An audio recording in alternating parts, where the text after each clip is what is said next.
Bonjour à tous, c'est Thomas, bienvenue en Russie. Donc je me trouve sous ce beau ciel bleu moscovite, juste dehors, pour vous montrer quelque chose que vous m'avez demandé je ne sais pas combien de fois. Moscou, 13 millions d'habitants, à peu près 9 millions qui prennent les transports en commun chaque jour. On va voir aujourd'hui les transports, à quoi ça ressemble à Moscou, à savoir si vraiment, comme on l'entend à LCI, savoir si c'est vraiment la merde. Bon, en attendant, je vais vous montrer ma petite villa. Non, je rigole, ceci est juste une entrée de métro assez lambda, et le mot lambda vous allez le voir tout au long de la vidéo. On va aller voir si c'est vrai, si tout fonctionne aussi mal que d'autres le disent. C'est parti, venez avec moi.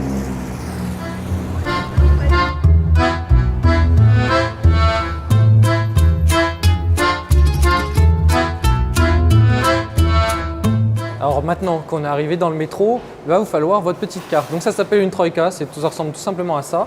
Donc si vous n'en avez pas, dans tous les cas, vous pouvez passer là. Vous avez la possibilité de payer à la journée, sur 3 jours, sur une semaine, sur un mois ou juste pour chaque voyage. Donc mettre un nombre limité d'argent dedans. Hop, on met la petite carte, elle est prise automatiquement. Donc moi j'ai déjà un abonnement, donc vous n'allez pas voir exactement ça.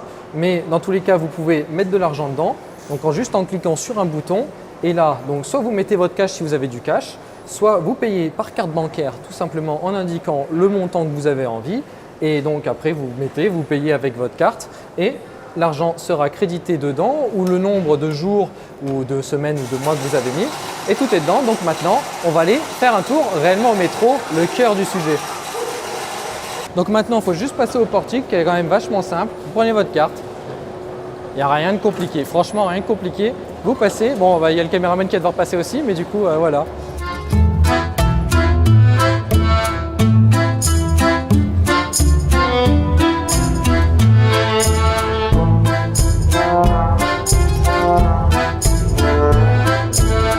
Bon du coup, bon, c'est une station quand même assez longue, mais il y a pire. Vous verrez ça un peu plus tard, il y a un peu pire. Au début, c'est assez impressionnant. Bon après, on s'y fait très vite. Toujours regardez-moi cette propreté, juste tout propre. Les gens sont civilisés, tout le monde est à droite. Ceux qui veulent passer plus vite vont sur la gauche. Moi, je vous avoue que moi, j'ai tendance à tracer sur la gauche. Mais c'est pour ça, c'est assez long, c'est propre comme pas possible. Et là, on est dans une des stations. Donc ça, on arrive à Novoslobodsk, qui est sur la station marron, sur la ligne marron, la circulaire, qui est une des plus anciennes. C'est pour ça que vous allez voir le style qui est plus ancien. Mais on va aussi faire des métros beaucoup plus récents. Et là, vous allez voir l'ancien, le plus récent, vous allez voir tout le métro moscovite en une vidéo, même si je vous avoue qu'il y a quasiment, je sais plus, un truc comme 300 stations, avant comptant les changements, etc., de certains qui sont beaucoup plus beaux que d'autres. Et ben, je ne peux pas tout vous montrer, mais je vais vous montrer parmi les meilleurs, tout ce qui est très historique, plus récent, tout ce qui est aussi un peu loufoque par rapport à d'habitude.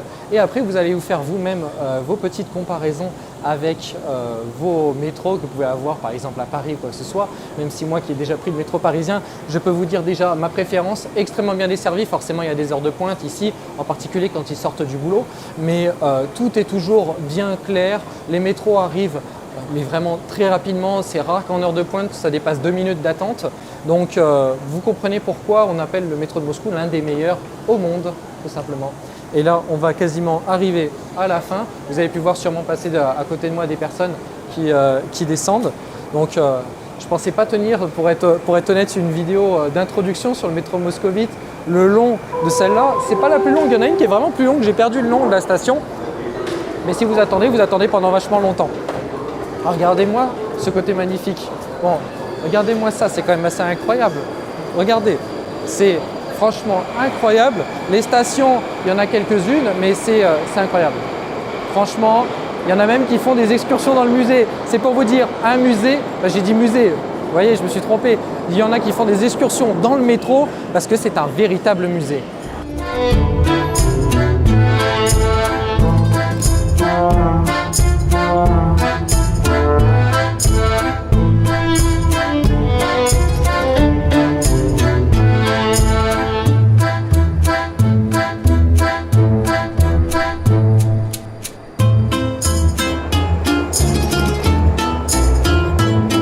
Alors là, on va prendre l'un des nouveaux métros. Ça s'entend un petit peu, forcément c'est un métro, c'est pas tout calme. On n'est pas à une heure de pointe, on a quand même choisi les heures de tournage pour que ça soit quand même plus sympa pour vous et que ça soit plus facile pour nous à tourner. Donc Ça fait partie des nouvelles stations. Vous avez tout décrit d'ailleurs en russe et en anglais avec les différentes couleurs de la prochaine station pour ceux qui veulent faire des changements. On va attendre que les gens sortent et je vais aller prendre le métro. Bon ben, oh, il y a tellement de monde, c'est Moscou. Bon, en attendant, vous allez louper le métro, mais moi je suis déjà dans le futur, vous inquiétez pas. À la prochaine.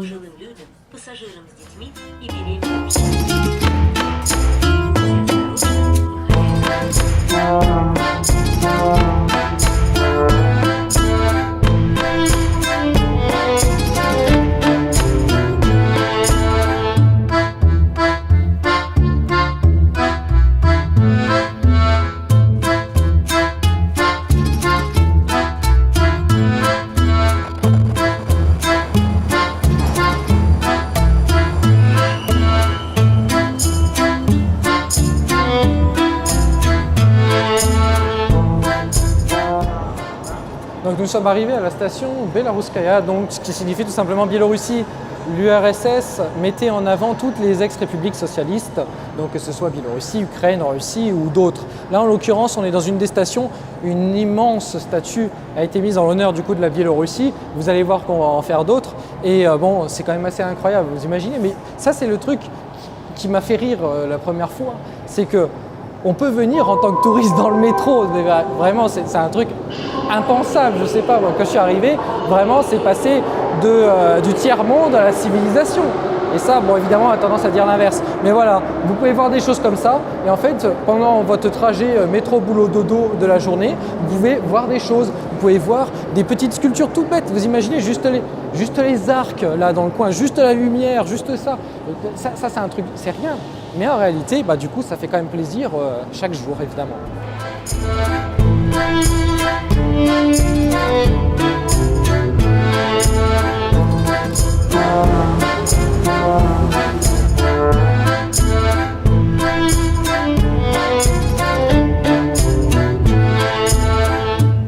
Alors, après la Biélorussie, on se retrouve à moitié en Ukraine, station Kievskaya, donc du nom de la capitale ukrainienne Kiev. Évidemment, on montre toujours là énormément de mosaïques, c'est de l'art, c'est toujours sur les stations marron, donc les plus anciennes. Je voulais vous montrer en particulier celle-là qui fait un petit peu écho en ce moment, où l'armée rouge, c'est une mosaïque qui représente l'armée rouge qui a libéré Kiev du nazisme il y a 80 ans. Ça fait vachement écho en ce moment, évidemment, ça s'était fait comme si c'était un petit peu prémonitoire. J'aime pas trop cette station pour être honnête parce qu'il y a énormément de monde. On a réussi à filmer entre les deux, mais là il y a un monde fou, c'est incroyable. Mais dans tous les cas, ce qui est quand même assez... Ce que j'aime bien, c'est que vous pouvez avoir un petit peu tout, c'est-à-dire que là, vous passez dans les stations marron. Après, vous pouvez aller passer dans d'autres stations d'une autre couleur. Vous pouvez aller même dans la station de train Kievski. La Russie n'a pas changé les noms, hein. C'est pas parce que c'est écrit Kiev ou Ukraine ou quoi que ce soit qu'ils ont changé les noms, pas du tout. Ils laissent comme c'était, ils vont pas tout changer comme les Ukrainiens le font. Donc là, par exemple, jusqu'à l'aéroport Vnukovo, vous pouvez même prendre le bateau, vous pouvez aller prendre le train. Voilà, tout est indiqué. Mais voilà, c'est quand même ça que j'aime bien dans cette station aussi, qui vous montre justement tout le décor de métro. Regardez-moi ça, c'est magnifique tout ça, c'est incroyable. Bon, après évidemment, on va voir comme c'était fait il y a suffisamment longtemps à l'époque, disons que peu de personnes ont connu. Vous avez une mosaïque de Lénine, hein, évidemment, on reste en URSS, la Russie n'a absolument rien changé. Ils ont construit d'autres métros pour montrer un autre type d'art, de l'art plus moderne, un autre style plus russe. Mais voilà, vous avez tout à Moscou.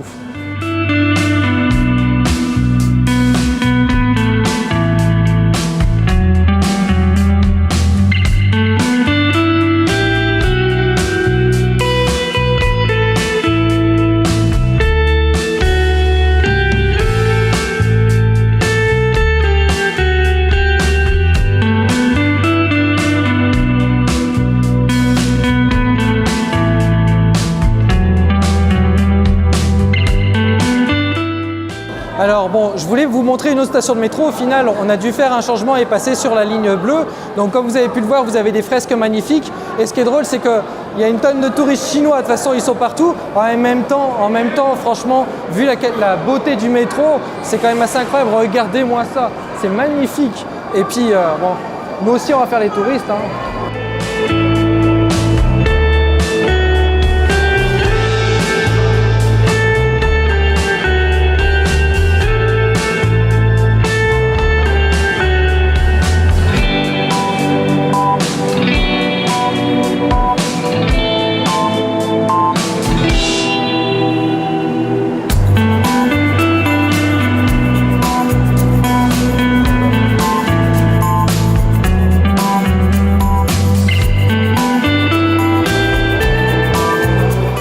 pas pu empêcher de vous montrer ça.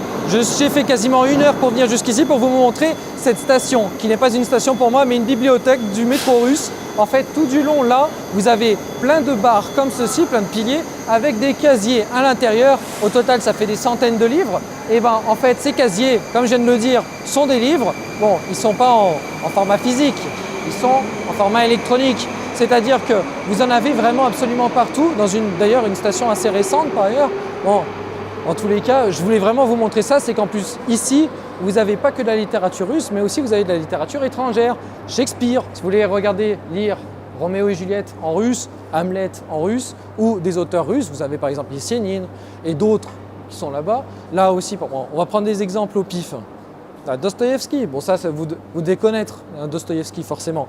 Donc, vous prenez le livre, comment? Tout simplement, vous prenez votre téléphone. Prenez votre téléphone, vous regardez de plus proche, hop, vous cliquez, donc ça charge, et vous avez le livre, voilà, vous pouvez lire le livre. C'est quand même incroyable, hein. Moi, je trouve ça incroyable que ce soit une initiative de la Russie. Si vous travaillez ici ou dans le coin où vous habitez ici, tous les jours, vous pouvez lire carrément un livre russe. D'ailleurs, la station s'appelle Raskazovka en russe. Raskazat en russe, ça veut dire raconter. Donc, ils ont choisi le nom à la perfection, comme d'habitude. Et cette fois-ci, on va aller faire un tour dans une station un poil plus récente pour vous montrer un peu tout que les métros moscovites ont extrêmement avancé.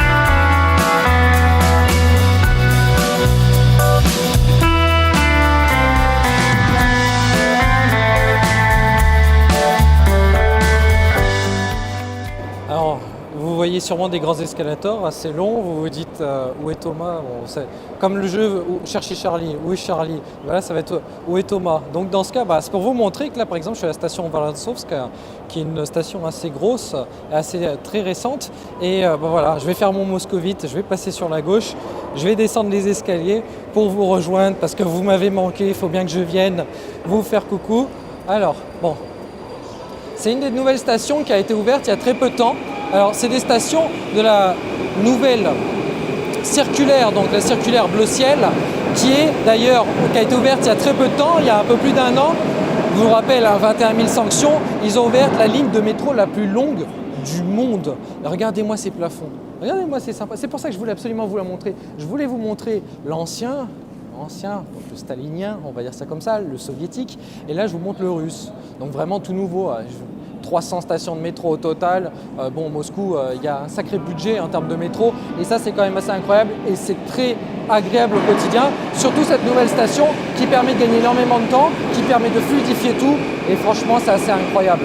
Rappelez-vous, 21 000 sanctions, c'est rien comparé à tout ça. Mais bon, après, moi, je vous invite vraiment à venir voir sur place directement, venir en russie.com pour ceux qui veulent venir faire du tourisme. Et puis, on va parler d'autres moyens de transport parce que je vous ai évoqué les transports moscovites et il n'y a pas que le métro. On va aller faire un tour en extérieur. Suivez-moi, c'est parti.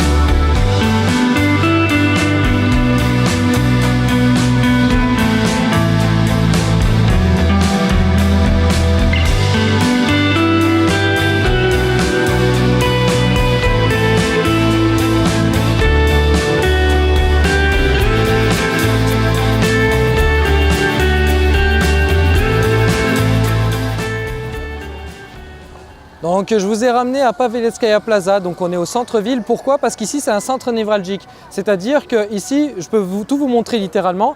Donc là par exemple vous avez un tramway qui arrive, Bon, un tramway, quelque chose de très habituel, de très classique. Il y a Saint-Pétersbourg qui ont des modèles plus historiques, mais à Moscou, c'est des modèles plus lambda. Donc celui-là est un peu plus ancien, il y en a d'autres plus modernes. Parce qu'en fait, ici, c'est une gare en fait. Donc là, on est vendredi, c'était dans le métro, à la sortie de la gare, c'était rempli de chez rempli. Parce que c'est forcément le jour des départs. Mais ici, vous avez les tramways, donc très classiques. De l'autre côté, vous avez aussi les bus en même temps. Regardez-moi ça, on a un panorama gigantesque, incroyable. En plus, un magnifique soleil aujourd'hui. Regardez-moi ça. Si vous voulez d'ailleurs que je vous fasse une vidéo, juste en dessous, il y a un centre commercial qui est parfait pour vous montrer que les sanctions, ça marche. Hein. C'est extraordinaire, ça marche. Touche d'ironie pour ceux qui n'avaient pas compris. Mais regardez, donc là-bas, vous avez des artères parmi des fois même les plus bouchées de la ville. Donc, et en même temps, les bus, c'est-à-dire que vous avez un peu de tout.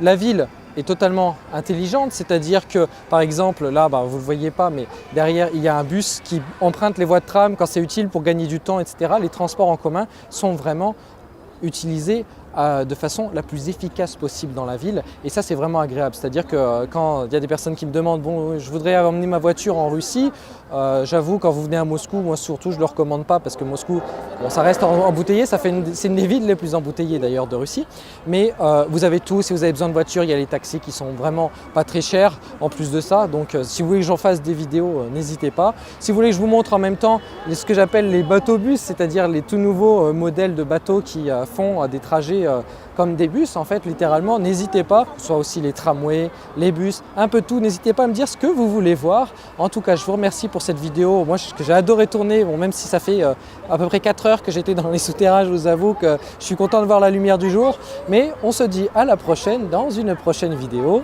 Paka paka.